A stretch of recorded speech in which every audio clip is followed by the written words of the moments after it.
Estamos otra vez reunidos para continuar nuestro curso de Jesús de Nazaret. Muchas gracias por seguir acompañándonos. Hoy vamos a iniciar la sexta clase y como habíamos quedado vamos a empezar a estudiar ahora sí los relatos de la infancia en el Evangelio de San Mateo. Empezamos con nuestra oración para que el Espíritu Santo nos acompañe y sea Él quien lleve nuestra clase, que Él sea el que nos ilumine el entendimiento, que sea Él el que ponga sus palabras en mi boca para que podamos comprender lo que Dios nos quiere decir. En el nombre del Padre, y del Hijo, y del Espíritu Santo. Amén. Padre nuestro que estás en el cielo, santificado sea tu nombre. Venga a nosotros tu reino. Hágase tu voluntad en la tierra como en el cielo. Danos hoy nuestro pan de cada día. Perdona nuestras ofensas, como también nosotros perdonamos a los que nos ofenden. No nos dejes caer en la tentación y líbranos del mal. Oh Espíritu Santo, don de Dios y fuerza de lo alto, fuente de agua brotante de vida eterna, desciende y mora en nuestros corazones. Haznos verdaderos adoradores del Padre, condúcenos a la plenitud de la verdad y transfórmanos en testigos de Jesús para llevar su nombre hasta los confines de la tierra. Amén. Como hemos dicho, lo más importante en un curso de Biblia es tener nuestra Biblia a la mano.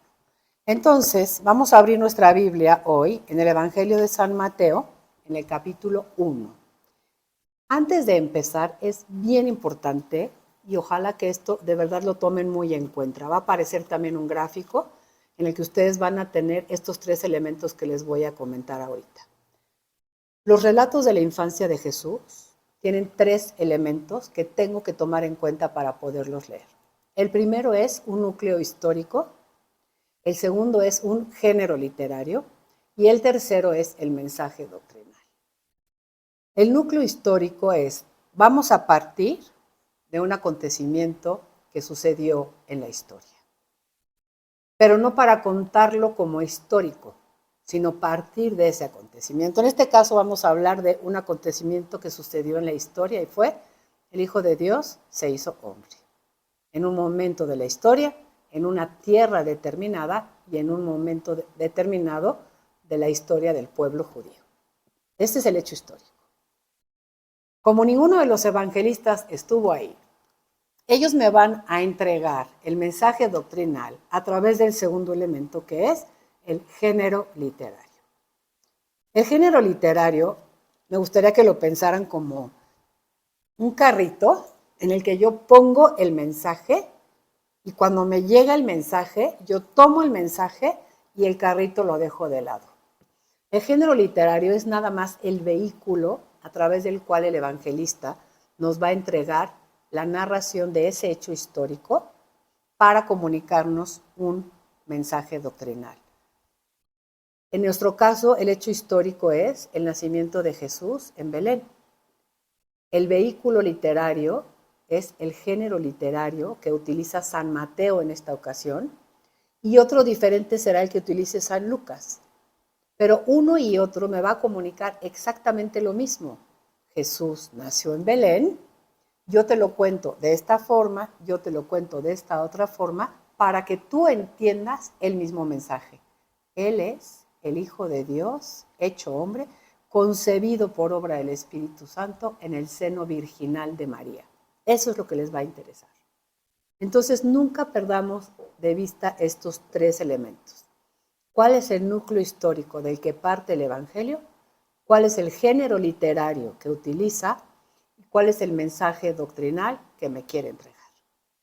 Vamos a empezar entonces, ahora sí, con el Evangelio de San Mateo en el capítulo 1.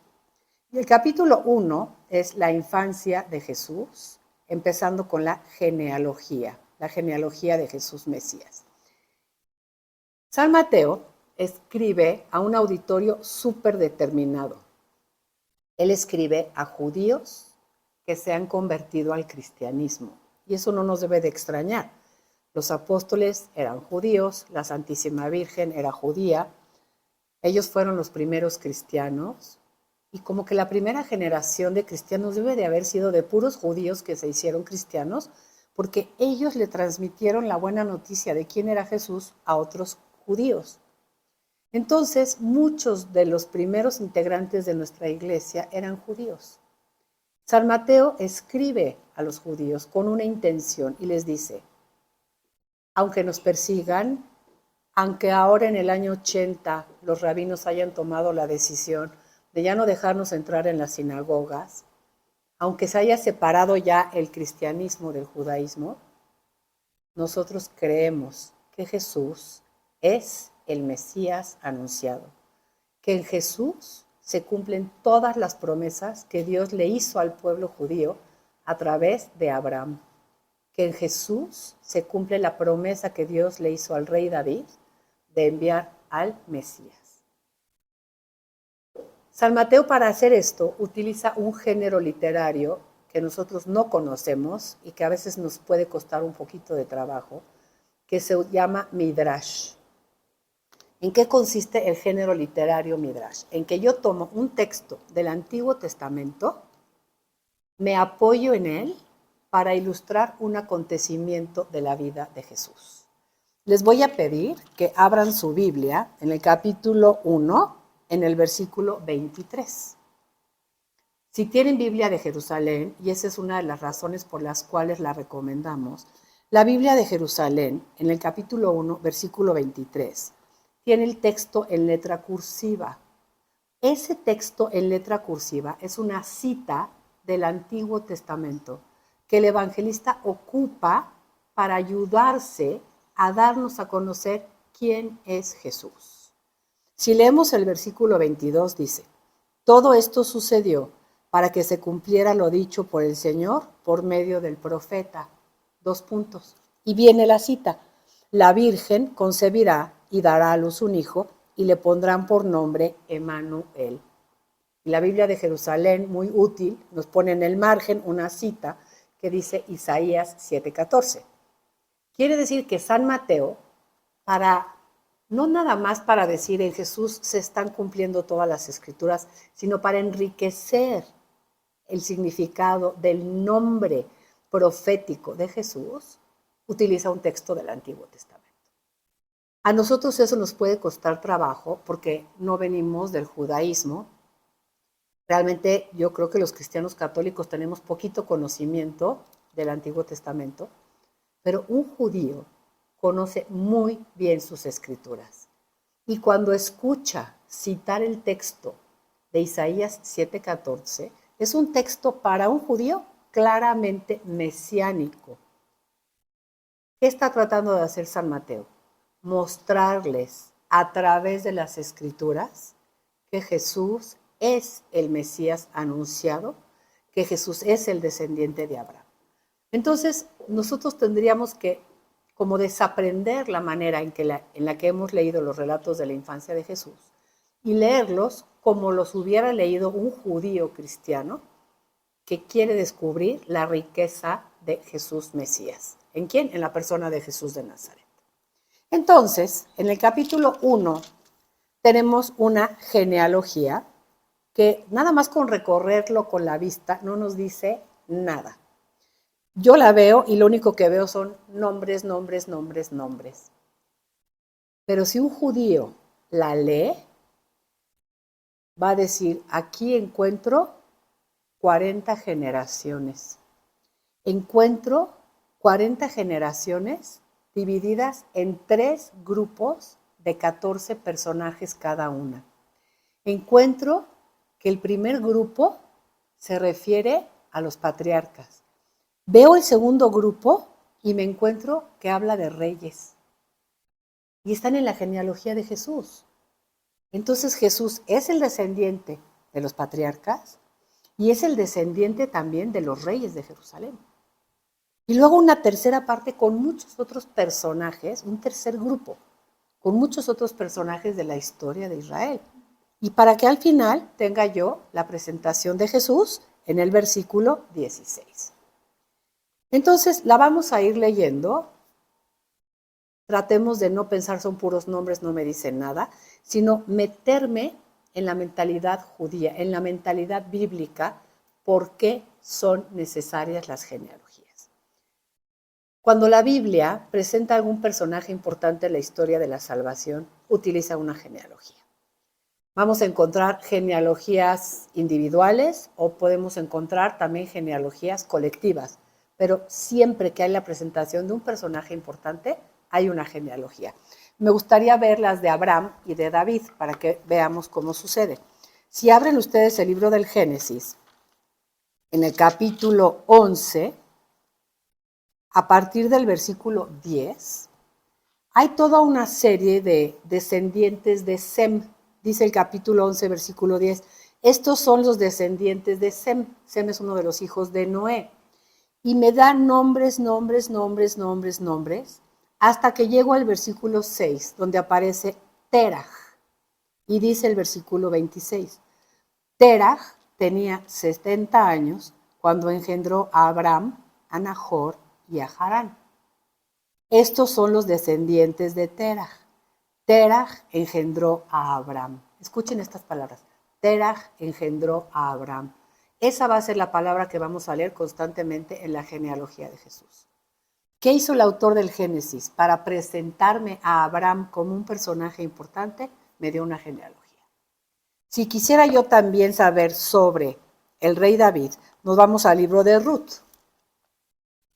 Y en el libro de Ruth, una mujer moabita que llegó a convertirse en la bisabuela del rey David, en el capítulo 4 de Ruth, en el versículo 18, tenemos una genealogía de David y dice, estos son los descendientes de Pérez. Pérez engendró a Jezrón, Jezrón engendró a Ram, otra vez esta palabra, engendró. Ram engendró a Aminadab, Aminadab engendró a Naxón, Naxón engendró a Salmón, Salmón engendró a Boz, Boz engendró a Obed, y Obed engendró a Jesé, y Jesé engendró a David. Otra vez una lista de personajes como para darle realce a la figura que se quiere presentar. En el caso del Evangelio de San Mateo, si nos regresamos al capítulo 1, Mateo hace lo mismo. Él quiere presentar a Jesús como el punto final de una genealogía perfecta. Y entonces hace una genealogía, escuchen la palabra que voy a decir, ficticia. Ficticia no quiere decir falsa, mentirosa, manipulada, ¿sí? Es una genealogía artificial. Y artificial quiere decir hecho con arte. Hay un arte literario en el Evangelio de San Mateo para entregarnos esa genealogía. Y entonces Mateo, a propósito, me pone 40 personajes, 40 es una generación perfecta, más uno que es Abraham, 41, más uno que es Jesús al final, 42, que es múltiplo de 3, un número perfecto. Entonces cualquier judío hace esta lectura y hace todo este análisis que les acabo de hacer, nosotros no.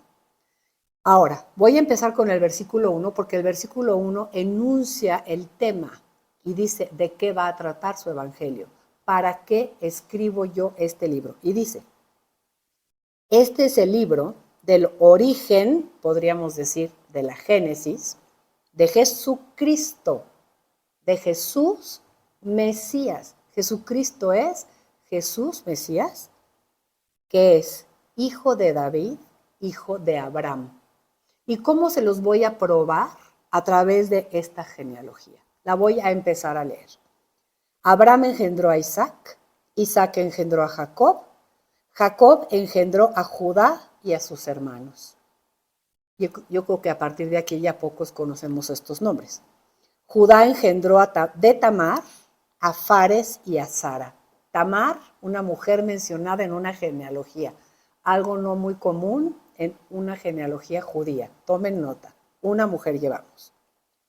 Fares engendró a Esrón, Esrón engendró a Arán, Arán engendró a Aminadab, Aminadab engendró a Naasón, Naasón engendró a Salmón, Salmón engendró de Rahab, una prostituta, a Boz, segunda mujer, no judía, prostituta, en la genealogía de Jesús. Y luego Boz engendró de Ruth, otra mujer extranjera, moabita, el enemigo acérrimo de Israel, era Moab. Ruth, una mujer moabita, de la cual Booz engendró a Obed, Obed engendró a Jesé, y Jesé engendró al rey David. Y ahí termina el primer grupo, el grupo de los patriarcas. Después viene todo el grupo de los reyes. David engendró de la mujer de Urías, cuarta mujer. 4 quiere decir universalidad. Meter mujeres en la genealogía de Jesús habla de Mateo diciéndome, Jesús vino para todos, hombres y mujeres, paganos o judíos, buenos o malos, justos o pecadores. Y después de todos los reyes y de todos los demás personajes, llega el versículo 16 que dice, Jacob engendró a José. Y fíjense cómo aquí desaparece el verbo engendrar, porque engendrar quiere decir comunicar la propia naturaleza. Y aquí dice, José, el esposo de María, de la que nació Jesús. Nosotros hubiéramos esperado una continuidad. José engendró a Jesús. Sin embargo, San Mateo ya sabe que Jesús fue concebido virginalmente y ya sabe que nos quiere comunicar que José no es padre biológico de Jesús, que Jesús fue concebido por obra del Espíritu Santo y prepara el terreno, diciéndonos, Jacob engendró a José, el esposo de María, de la que nació Jesús, llamado el Mesías. Entonces, si me pregunto, ¿qué me quiere enseñar San Mateo a través de este relato? La respuesta es que Jesús es el descendiente por excelencia del pueblo judío, descendiente por excelencia del padre Abraham, en quien se iban a cumplir todas las promesas, el descendiente por excelencia de los reyes davídicos, por lo tanto, él puede ser el rey, el Mesías, descendiente de David, y me quiere comunicar que Jesús es, en definitiva, el Mesías. Por eso inicia libro del origen de Jesucristo y termina de la que nació Jesús, llamado también Cristo. No olviden, Cristo quiere decir Mesías. Y pasamos al segundo relato, que es el anuncio de la concepción virginal a San José. El protagonista en el Evangelio de San Mateo es San José porque él escribe a judíos cristianos. Entonces, él quiere hacer de San José su protagonista y va a hacer que el ángel le dé el anuncio a San José. Leemos el capítulo 1, versículo 18. Ya nos dijo quién es el que va a nacer. Ahora nos va a decir cómo fue que vino al mundo. El origen de Jesucristo, vean cómo insiste, Jesús Mesías, fue de la siguiente manera. Su madre María estaba desposada con José, pero antes de empezar a estar juntos, se encontró encinta por obra del Espíritu Santo. 2 detalles. Estaban desposados. Los desposorios en Galilea, en tiempos de María y de José, eran una ceremonia en la que se desposaban, era como, háganse de cuenta que contrajeran matrimonio civil. Era como la fiesta del anillo, del compromiso y de la boda civil. Sin embargo, pasado un tiempo, era cuando la esposa pasaba a vivir con el esposo, ¿no? Generalmente era como un año. Pasaba un año de los desposorios y entonces iban los amigos del novio, iban con el novio en un burrito por la novia a su casa, las amigas la seguían, echaban los pétalos, todas esas tradiciones que vemos de las bodas judías, y ya llegaba ella y pasaba a habitar en casa del novio. Pero San Mateo es muy específico, dice, estaban desposados. Y antes de empezar a estar juntos, quiere decir que están en este lapso de tiempo en el que ellos no han tenido una convivencia conyugal, cuando se encontró encinta por obra del Espíritu Santo. El verbo se encontró está en voz pasiva. El sujeto está escondido. Nosotros si leemos se encontró encinta, preguntaríamos ¿por obra de quién? Y la respuesta del sujeto escondido detrás de la acción es Dios. Siempre que leamos un verbo así en la Biblia, si leemos le fue permitido, se le concedió, el sujeto escondido detrás de la acción es Dios. Y eso es lo que San Mateo quiere recalcar. Se encontró encinta por obra del Espíritu Santo. Su marido José, los desposorios te hacían esposa. Civilmente era la esposa y él era el esposo. Y dice, su marido José era justo. Justo es una palabra muy bonita que hay que conocer bien en la Biblia. Hay una definición muy bonita en la Biblia de Jerusalén que dice que el hombre justo es el que se conforma en su mente y en sus acciones totalmente con la voluntad de Dios. Entonces vean el gran halago que hace San Mateo de San José. Era un hombre justo, era un hombre que buscaba cumplir con la voluntad de Dios conforme él la conocía, y él la conocía en la ley judía. Y él es un hombre justo. Y si quiere cumplir con la ley judía, ¿qué tendría que hacer un judío cuando ve a su esposa encinta y él no ha convivido con ella? Tendría que denunciarla por adúltera, porque la ley lo mandaba. Y si la denunciaba, la iban a apedrear. Entonces, vemos aquí a San José como diciendo, ¿qué hago? Quiero cumplir con la ley de Dios. Soy un hombre justo, siempre he vivido del cumplimiento de la ley de Dios. Amo conformarme con lo que mi Dios me pide, pero la conozco a ella. No sé qué le pasó. Lo que es cierto es que está encinta. Y pensando y reflexionando, toma una decisión. La voy a repudiar en privado. La ley permitía que un hombre judío repudiara a su mujer, un texto que pues no nos va a gustar mucho a todas las mujeres, pero vamos a comprenderlo en su contexto histórico, que está en Deuteronomio 24, que dice, si un hombre encuentra en una mujer algo que no le guste, que le escriba un libelo de repudio, la divorcia y la regresa a su casa. Entonces San José encuentra en la misma ley de Dios una manera de repudiar a María, porque pues él la ve embarazada, sin que la denuncie por adulterio, sino simplemente dictarle un libelo o un edicto de divorcio, regresarla a su casa y todo el mundo pensaría que el niño era suyo. Y entonces María no sería denunciada como adúltera. Yo creo que esto es de los rasgos más lindos de San José. Si es el hombre justo, es el hombre al que le gana la misericordia. O sea, busca cómo aplicar la ley de Dios, cómo cumplir con la ley de Dios, pero sin salirse de los límites que le pone la misericordia. Y entonces dice el versículo 20, así lo tenía planeado cuando el ángel del Señor se le apareció en sueños. El ángel del Señor es un personaje que aparece mucho en el Antiguo Testamento. Hay textos en los que, si ustedes los leen, y ojalá alguno de ustedes lo haga conmigo ahorita, vamos a leer Éxodo 3 para que vean cómo, cuando Moisés habla con la zarza, el texto dice, vamos a Éxodo 3, para que lo vean físicamente, porque si no lo ven físicamente, yo nada más se los digo, pero como que ustedes no lo comprueban. Hay que ir al texto de la Biblia para verlo ahí. Si leen el capítulo 3 del Éxodo, cuando Moisés está pastoreando el rebaño, en el versículo 2 dice, se le apareció el ángel de Yahvé en medio de una llama de fuego. Este es el ángel de Yahvé, el ángel del Señor. Pero en el versículo 4 dice que cuando se acerca, Yahvé vio que Moisés se acercaba.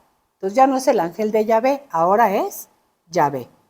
Y luego en el versículo 6, Dios le habla y le dice, yo soy el Dios de tus padres. Y al final dice, Moisés se cubrió el rostro porque temía ver a Dios. Si somos críticos y pensamos que Dios quiere que usemos nuestra reflexión, decimos, tantito le habla el ángel de Yahvé, tantito le habla Yahvé, otra vez le habla el Dios de sus padres y otra vez Dios. En definitiva, cuando Moisés se encuentra con la zarza, tiene un encuentro con Dios. Pero para el Antiguo Testamento, Dios es muy alto, muy alto, muy alto, tan trascendente que el hombre se relaciona con él a través de mensajeros. Y el ángel es un mensajero de Dios.